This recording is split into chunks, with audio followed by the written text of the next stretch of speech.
and welcome back to my channel. In today's video, I want to share with you guys a tip that I've been doing for the past couple years that saved me not only time but money as well. And that is that every month or so, I pick a day to make a bunch of different baked goods for my daughter's snacks, lunches, and even for breakfasts.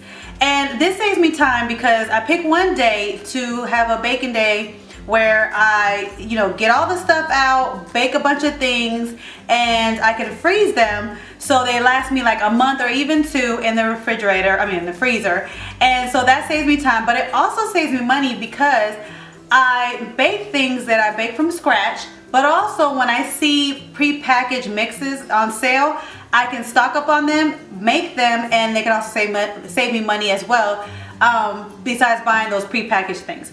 So today was a baking day for me, and I was in the kitchen all day baking up things for my kids, and I wanted to give you guys some ideas on what you can bake and what you can freeze ahead of time so that you can pick a day just to bake and you can have some baked goods in your freezer for a month or two, depending on how much you make for your family.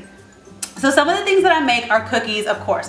Now I do have cookies that I make from scratch. Like I make my polvorones, which are like a cookie that my mom used to make me and I grew up with, a Spanish cookie, and my kids love them. So we make those, and I make those from scratch, which, like I said, making things from scratch, you will save a lot of money. But also, I was in the commissary the other day, and I noticed that these Betty Crocker pack cookie mixes, which was, one was peanut butter, one was sugar. These packs usually go for 90 cents to $1. They were on sale in my commissary for 20 cents a bag. 20 cents a bag. Now if I had a coupon for them, it would have made them even better, but I didn't actually have a coupon because I haven't been couponing like I used to since I started working, which I need to get back on. But I still bargain shop, and so I saw these for 20 cents a bag, which I thought was a great deal. I can make them kind of like from scratch because all the stuff is in here for 20 cents, and I can add the other ingredients I have at home.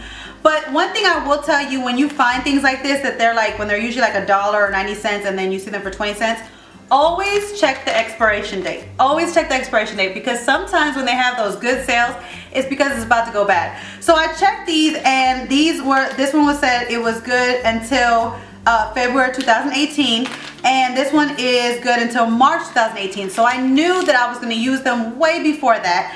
Plus, if I make them and freeze the cookies, it will last even longer. So this way, with these packets, it wasn't necessarily from scratch, but it did save me money because they were on sale. So anytime you see any of these pre-mixes, stock up on them, bake them, freeze them, and they freeze well. All cookies freeze very well. I've made them, for the past couple years, I've done that. Some people think that when you freeze cookies and bring them out, they make them hard. They actually don't.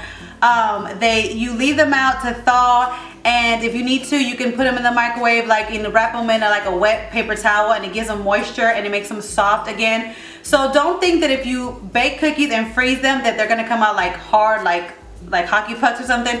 It won't. You can take them out, and the moisture that it had when it was in the freezer, it makes them soft again. But also, if you feel like you need a little bit more softness and warmness, just wrap them in a damp paper towel, and it'll give them that taste of just coming out the oven, and it'll be good.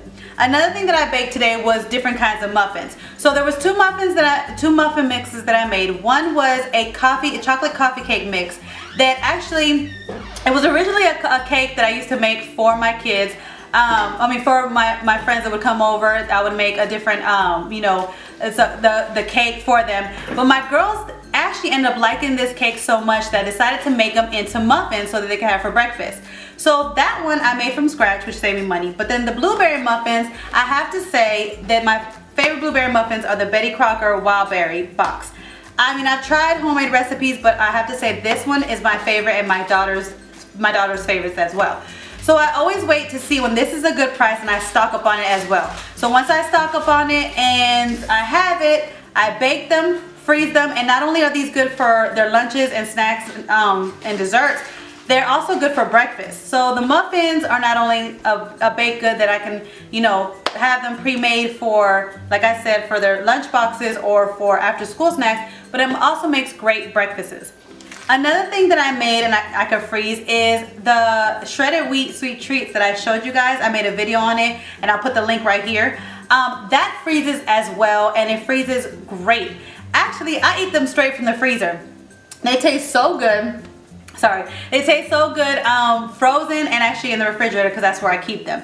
So I always make a bag to keep in the refrigerator, and I make a bag to have frozen.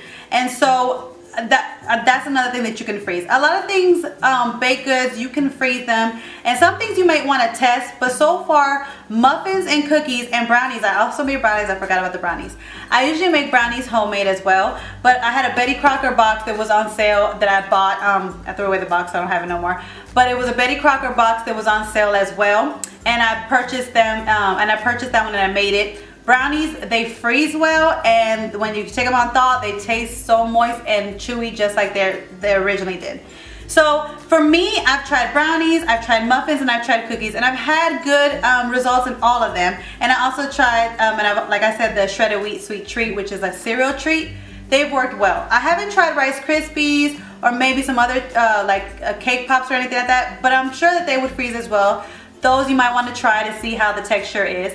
But I hope that I gave you some ideas to let you know about what you can do to save money and time when it comes to your kids' treats. And I wanted to get this video out to you guys around this time because it is back to school time and we have to pack those lunches.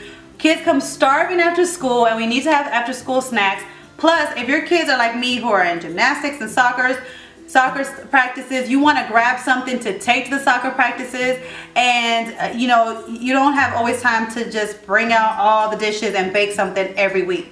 So with this tip that I'm giving you, you could pick one day a month or one day every 2 months, you know, bake a bunch of baked goods, and you have your freezer and your refrigerator stocked for a month or two, and it saves you, and it'll save you time. Also, I know that a lot of you guys are like really healthy on what you feed your kids, and yes, I am talking about desserts. I'm the type that, yes, I do serve my kids healthy stuff, but I love to treat my kids. I mean, we only live once, and come on, kids love treats. So I always balance out a healthy snack with a snack of their choice, because come on now, let's let the kids live. But if you are one of those parents that you have to watch what they eat, or you don't want them to have so much sugar, this is still a great tip for you guys, because you guys get bake and you guys can control what you're putting in your kids' baked goods. You can control the type of sugar, how much sugar. If you don't want sugar, you can add honey. You can always substitute different things. So this idea, even though if you are, for whatever reason, medical reasons, or if you just want your kids to eat a little bit more healthy and not have so much sugary treats that are at the store to buy, this is a great tip for you guys, because you guys can control what your kids are going to eat. So I hope I gave you a great idea to do in your household to help you save you time and money. And if you have any tips on how you save time and money that has to do with the kids or snacks or any other snacks that you guys have tried, that you have frozen and found good results, please leave me a comment down below. I love to hear from you guys, and I will see you in my next video. Bye. So down here in my freezer, I have a top drawer where I keep all of the muffins and cookies that I have frozen. So here I have the shredded wheat sweet treat. I made a second batch of this. I have the other one in the refrigerator. I have 2 things here of blueberry muffins. Sorry if you can't really see well, but I got 2 things of blueberry muffins. We love blueberry muffins. Here are the chocolate coffee cake that I turned into muffins, and my girls love as well. So both these muffins can also be a dessert, but they can also be breakfasts as well. So I have that here. I have some sugar cookies here. Underneath the sugar cookies, I have these other polvorone cookies that I was telling you guys is a family favorite. I have some peanut butter cookies here, and I have some brownies here. So all these will, last me a whole month for my kids, for their desserts and for their desserts in their lunch boxes, and any after school snacks. And they all freeze well, and they just stay here, and I just pull them out whenever I need them. Hey guys, don't forget to click on the picture in the middle of the screen so you can subscribe to my channel and get notifications on all the new videos that I put out. And check out these other 2 videos that I have posted on my channel on either side of my picture. Have a great day.